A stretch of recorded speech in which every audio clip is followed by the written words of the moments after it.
엄마 말 안 들려? 왜 정리 안 해? 여러분, 솔직히 아이 키우면서 감정적으로 훈육한 적 한 번이라도 있으시죠? 이러면 안 되는데 하면서도 순간적으로 감정이 확 올라와서 소리 지르거나 화를 낸 경험 다들 있으실 거예요. 솔루션을 찾고 계신다면 MBTI 검사를 통해 우리 아이에게 딱 맞는 맞춤형 육아법을 제안해 드리려고 합니다. 이런 감정적인 반응이 우리 아이한테 얼마나 큰 영향을 줄 수 있는지 생각해 보신 적은 있을까요? 우리가 의도하지 않아도 이런 순간들이 아이와의 관계에 금이 가게 만들고 아이의 정서 발달에까지 영향을 미칠 수 있다고 합니다. 그렇다면 감정 싸움 없이도 아이를 올바르게 훈육할 수 있는 방법이 있을까요? 오늘은 이 문제를 해결할 수 있는 3가지 방법을 알려드릴게요. 첫 번째는 감정적으로 행동하지 않기입니다. 감정적으로 행동했을 때 아이에게 부정적인 영향을 미치는 연구들이 많습니다. 부모의 분노는 아이에게 심리적 스트레스를 유발하고 관계를 악화시킬 수도 있죠. 부모가 화가 나면 감정적으로 반응하게 되는데 이때 말이나 행동이 과격해지기 쉬워요. 부모는 아이에게 상처를 주기보다 감정을 가라앉히고 상황을 객관적으로 바라봐야 합니다. 한 어머님이 계셨어요. 5살 된 아들이 거실에 장난감을 잔뜩 흩어놓고 놀다가 밥 먹을 시간이 되었는데도 정리 안 하는 말을 듣지도 않고 계속 놀고 있는 거예요. 그걸 본 엄마는 순간적으로 화가 나서 엄마 말 안 들려? 왜 정리 안 해? 하고 소리쳤습니다. 아들은 울음을 터뜨리며 방으로 도망갔고 엄마는 곧 후회했지만 이미 아이에게 상처를 주고 말았어요. 이 경우 엄마는 화가 난 상태에서 바로 반응하기보다 몇 초간 깊은 숨을 내쉬며 상황을 진정시키는 것이 더 나았을 거예요. 또 다른 사례는 4살 된 딸아이가 친구의 장난감을 부러뜨린 거예요. 근데 엄마는 그걸 보고 순간적으로 당황해서 아이에게 너 왜 친구 걸 부러뜨려? 이러면 안 되는 거잖아. 빨리 친구한테 사과해. 빨리. 친구가 미안해. 죄송합니다. 라고 소리쳤죠. 딸아이는 겁에 질려서 아무 말도 하지 않았고 엄마는 이 상황이 더욱 악화된 것을 나중에 느꼈어요. 차라리 이때는 먼저 딸아이가 정말 일부러 그런 거였나? 실수였을 수도 있었을 텐데 아이의 말을 들어주는 노력을 하고 이후에 차분하게 이야기를 나눴어야 했죠. 그러면 엄마가 아이에게 항상 참아줘야 하나요? 라고도 할 수 있습니다. 물론 그렇지 않습니다. 하지만 우린 어른이기에 감정을 조절할 수 있는 모습을 보여줘야 하죠. 그렇지 않으면 결국 아이와의 관계는 더 나빠질 수밖에 없고 아이는 엄마의 그런 모습을 배우게 됩니다. 감정이 막 고조될 때는 몇 초간 깊게 숨을 쉬고 아이에게 즉각적인 반응을 피하는 것이 좋아요. 지금 엄마가 너에게 화를 낼 것 같으니까 잠시만 기다려줘 라고 하던지 아이와의 다른 공간으로 잠깐 가시는 것도 좋아요. 많은 심리학자들이 아이와의 건강한 관계를 유지하는 데 내린 결론을 보면 감정적으로 훈육하는 것보다 차분하게 접근하는 것이 훨씬 더 효과적이라는 거죠. 한 번쯤은 들어보셨을 만한 유명한 일화를 하나 이야기해 드릴게요. 미국의 한 심리학자가 어느 날 마트에 갔어요. 그곳에서 그는 한 아이가 장난감 코너에서 엄마 장난감 주면 마미 막 이랬겠죠. 그 때를 쓰고 바닥에 드러누워 있는 울고 있는 장면을 목격했어요. 아이는 마구 울며 소리를 지르고 있었고 상황이 꽤 난감해 보였는데 심리학자는 흥미롭게 그 아이의 엄마가 어떻게 반응할지 주목했어요. 보통 이런 상황에서는 부모가 당황해하거나 화를 내며 아이를 제지하려 하거나 아니면 아이를 막 달래며 애쓰는 경우가 많죠. 그러나 이 엄마는 조금 다른 반응을 보였대요. 엄마는 아이를 한번 쳐다보더니 차분하게 이렇게 말했어요. 샤론아, 이제 3개 남았어. 좀만 참자.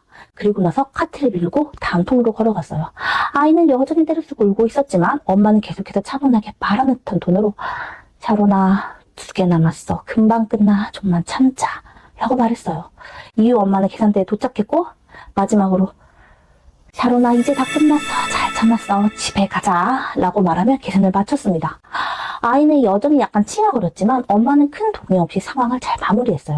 이 장면을 지켜본 심리학자는 엄마에게 다가가서 이렇게 물어봤대요. 정말 인상 깊었어요. 아이가 때를 쓸 때도 차분하게 감정을 잘 다스리시네요. 샤론이도 참 많이 배웠을 겁니다. 그러자 엄마가 웃음을 대답했대요. 샤론은 제 딸이 아니에요. 샤론은 바로 저예요. 이 엄마는 아이에게 차분하게 말하는 것이 아니라 사실은 스스로를 다독이며 인내심을 유지하려고 노력하고 있었던 것입니다. 이 이야기에서 중요한 점은 부모도 사람이고 아이의 떼쓰는 행동에 대한 스트레스를 느낄 수 있지만 이를 적절히 다루기 위해 스스로를 다독이며 감정을 통제하려 노력하는 모습입니다. 이러한 감정 조절을 통해 부모는 자녀에게 몸이 되는 동시에 어려운 상황을 효과적으로 해결할 수 있습니다. 오늘부턴 아이와의 갈등 상황에서 감정이 고조되었을 때는 잠시 멈추고 나의 감정을 조절해보세요. 힘들겠지만 숨을 크게 내쉬는 순간 감정이 조금 가라앉아 전보다 확실히 나은 상황을 만들어낼 거예요. 오늘의 두 번째 방법은 올바른 훈육에 있습니다. 아이를 키우다 보면 정말 속상할 때가 참 많아요. 특히 아이가 잘못된 행동을 반복할 때 도대체 어떻게 가르쳐야 할지 막막할 때가 참 있습니다. 하지만 우리가 잊지 말아야 할 점은 훈육은 아이가 잘못된 행동을 고치고 더 나은 사람이 될 수 있도록 돕는 과정이라는 거예요. 훈육을 통해 아이는 사회에서 지켜야 할 기본적인 도리와 규칙을 배워요. 그러니 이 과정을 너무 어렵게만 생각하지 마시고 우리 아이에게 꼭 필요한 가르침이라고 생각해 봅시다. 사실 올바른 훈육은 아이가 사회적 규범을 이해하고 따르게 하는데 정말 중요한 역할을 해요. 이는 아이의 도덕적 성장에도 크게 영향을 미치는 연구 결과가 참 많죠. 만약 아이가 성장하면서 지켜야 할 규칙과 규범을 제대로 이해하지 못한다면 사회생활에서 큰 어려움을 겪을 수 있어요. 그래서 부모로서 우리는 이 규칙들을 명확하게 가르쳐줘야 합니다. 한 어머니가 계셨는데 6살 된 아들이 친구와 놀다가 화가 나서 친구를 확 밀어버렸어요. 이때 어머니는 화를 내지 않고 차분하게 아들에게 너 왜 친구를 밀었니? 물었대요. 그리고는 너가 속상한 건 알겠지만 어떠한 이유에서든 다른 사람을 밀거나 다치게 하는 건 절대 해서는 안 되는 행동이야 라고 명확하게 설명해줬죠. 이 대화를 통해 아들은 자신의 행동이 잘못되었음을 깨닫고 다시는 그런 행동을 하지 않겠다고 약속했어요. 훈육은 그래서 되도록이면 감정적으로 하지 말고 중요한 규칙은 반드시 명확하게 전달해야 합니다. 차분하고 단호하게 전달하는 것이 좋아요. 아이에게는 일관된 기준이 필요하거든요. 이는 아이가 규칙의 중요성을 이해하고 그 규칙을 받아들이는데 큰 도움이 됩니다. 사실 여러 연구에서도 일관된 훈육이 아이의 도덕적 발달과 사회적 기술 향상에 얼마나 중요한지를 계속해서 강조하고 있어요. 그만큼 훈육이 제대로 이루어질 때 아이가 건강하게 자랄 수 있다는 이야기죠. 우리 꽃맘들은 오늘부터 우리 아이에게 중요한 규칙을 가르칠 때 감정적으로 접근하지 말고 차분하게 설명하고 명확하게 가르쳐 보시는 거예요.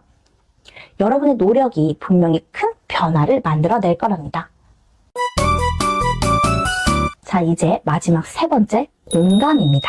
아이를 키우다 보면 가끔 이 아이가 왜 이렇게 행동하지? 하고 이해하기 어려운 순간들이 있어요.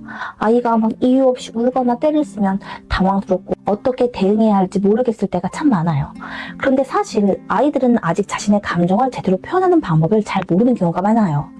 그래서 부모로서 우리가 해야 할 일은 그 감정을 잘 이해하고 공감해주고 표현할 수 있도록 알려주는 거예요. 이렇게 말하면 쉬운 일 아니네 싶겠지만 알고 보면 작은 변화로도 큰 차이를 만들 수 있습니다. 이 공감이 아이의 정서적 발달에 얼마나 긍정적인 영향을 미치는지도 알고 계시나요? 사실 아이들이 자신의 감정을 이해하고 표현할 수 있도록 돕는 건 부모의 큰 역할 중 하나입니다. 아이들은 아직 언어적으로 완전하지 않아서 자신이 느끼는 감정을 정확하게 말로 표현하지 못해요. 이럴 때 부모가 그 감정을 읽어주고 이름을 붙여주는 것이 얼마나 중요한지 모릅니다. 예를 들어 너 지금 화났구나 라고 말해주면 아이는 이게 화라는 감정이구나 라고 배우게 되는 거죠. 5살 된 딸아이가 이유 없이 울고 있을 때가 있었어요. 엄마는 처음엔 왜 울어? 라고 묻고 싶었지만 대신에 오늘 어린이집에서 무슨 일이 있었어? 혹시 친구랑 싸운 건 아니지? 라고 물어봤어요. 딸아이는 친구가 자신을 무시했다고 느껴서 화가 났다고 말했죠. 엄마는 딸아이의 감정을 공감하면서 너가 많이 속상했구나 라고 말해줬어요. 그 후로 딸아이는 자신의 감정을 더 쉽게 표현하게 되었고 엄마의 관계도 훨씬 좋아졌어요. 4살 된 아들이 갑자기 소리를 지르면 떼를 쓰기 시작했어요. 엄마. 엄마는 처음엔 당황했지만 곧 아이가 낮잠을 자지 못해 피곤하다는 것을 깨달았어요. 너가 지금 너무 피곤하구나? 잠깐 쉬면서 책 읽을까? 라고 말해주자 아들은 금방 차분해졌어요. 엄마가 아들의 피로와 감정을 이해해준 덕분에 상황이 더 악화되지 않았던 거죠. 물론 아이의 감정을 너무 받아주면 버릇이 나빠지지 않을까? 라는 생각도 있을 수 있어요. 하지만 감정을 공감해주는 것은 아이의 버릇을 나쁘게 만드는 게 아니라 아이가 스스로 감정을 이해하고 조절할 수 있도록 돕는 과정이에요. 이게 아이에게 얼마나 큰 도움이 되는지 아시겠죠? 아이의 감정을 표현할 때 부모가 적극적으로 들어주고 그 감정을 인정해주는 것이 중요해요. 너가 지금 화가 난 것 같아. 혹은 지금 슬퍼 보이네 라고 말해주는 작은 행동이 아이에게는 큰 차이를 만들 수 있습니다. 공감적 훈육을 받은 아이들이 더 안정적인 정서 발달을 보인다는 연구 결과가 많이 있습니다. 이 연구들이 보여주는 공통점은 부모가 아이의 감정을 공감하고 존중해줄 때 아이들은 더 건강하고 안정적으로 자랄 수 있다는 거예요. 오늘부터 우리 아이가 감정을 표현할 때 적극적으로 들어주고 그 감정을 인정해주는 훈육 방법을 시도해보세요. 여러분이 작은 변화를 만들어가면 아이의 삶에 큰 긍정적인 변화를 가져올 수 있을 겁니다. 오늘은 엄마와 아이의 감정 싸움에서 벗어나는 3가지 방법에 대해 알아보았어요.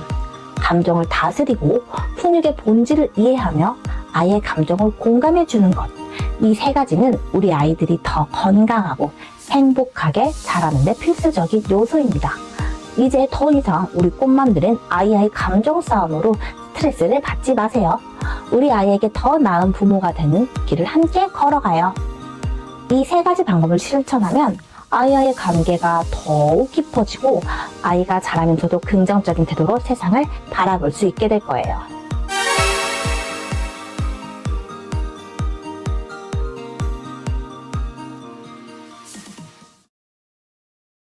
아이의 감정을 공감해주는 것. 사실 이 모든 것이 중요하다는 것은 알지만 실제로 실천하는 것은 결코 쉽지 않습니다. 많은 부모님들이 이러한 문제를 해결하고자 하는 노력하지만 그 과정에서 아이와의 관계가 더욱 어려워지기도 하죠. 그렇다면 이 문제를 좀 더 쉽게 해결해 줄 수 있는 솔루션은 없을까요? 바로 이 질문에서부터 출발해 저 꼰대맘이 꽃님이 검사, 영유아 기질 MBTI 검사를 연구 개발하게 되었습니다. 물론 앞에 말씀드린 3가지 방법들을 통해 문제를 어느 정도 해소할 수는 있었습니다. 그러나 잘못된 방법으로 접근하면서 다음과 같은 새로운 문제가 발생할 수도 있다는 걸 알게 됐죠. 감정을 공감하는 방법을 잘못 적용해서 아이가 자신의 감정을 표현하지 못하고 내면에 쌓아둘 수 있어요. 훈육이 일관되지 않아서 아이가 규칙을 제대로 이해하지 못하고 혼란스러워할 수가 있어요. 잘못된 훈육은 아이의 정서적 발달을 저해할 수 있으며 이로 인해 사회적 관계 형성에도 어려움을 겪을 수가 있어요. 그래서 이런 방법들보다 아이의 감정을 이렇게 해소해보세요. 첫 번째, 꽃님이 검사. 영유아 기질 MBTI 검사는 아이의 기질과 성향을 정확하게 파악하여 그에 맞는 맞춤형 양립법을 제시합니다. 이를 통해 부모는 아이에게 가장 적합한 방법으로 접근할 수 있게 되는 거죠. 또한 아이의 성격을 미리 이해하고 어떤 상황에서 감정 싸움이 발생할 수 있는지를 예측할 수 있어요. 이를 통해 갈등 상황을 미리 방지하고 아이와의 긍정적인 관계를 유지할 수 있습니다. 부모님들이 아이와의 관계에서 느끼는 스트레스를 줄일 수 있어요. 아이의 성향을 이해하고 그에 맞게 접근함으로써 부모와 아이 모두가 더 행복한 관계를 유지할 수 있답니다. 그래서 저 꼰대맘은 꽃님이 검사, 영유아 MBTI 기질 검사를 추천드립니다. 이 검사는 지난 7월에 오픈했었는데 오픈한 지 단 2시간 만에 목표치를 초과해버리는 일이 벌어졌어요. 결과지를 받으신 어머님들도 모두 만족해하셨고 특히 자녀의 기질과 성격을 알게 됨으로써 어떤 상황에서 감정 싸움이 발생하는지 어떻게 하면 잘 극복할 수 있는지 또 우리 아이에게 어떻게 해줘야 하는지 알게 되어서 감정 싸움이 발생하지 않게 되었다는 최고의 리뷰 또한 받았습니다. 관심 있으신 분들은 아래의 고정 댓글 링크를 클릭해서 한시적으로 할인된 금액으로 검사를 받아보세요. 이번에도 망설이지 마시고 사랑하는 아이와 감정 싸움을 피하면서도 아이의 기질과 성격에 맞춤 솔루션을 놓치지 마시길 바랍니다. 우리 아이를 잘 키우고 싶다는 그 마음 하나로 여기 오셨으니 구독하시면 절대 후회하지 않으실 거예요. 그리고 현재 제 채널이 신생 채널이다 보니 그냥 넘어가시면 다시 찾기 힘드실 수도 있어요. 꼭 구독 눌러두시고 여러분의 아이들 훌륭하게 키우는 정보 잊지 않고 받아가시길 바랍니다. 좋아요와 구독은 사랑입니다. 감사합니다.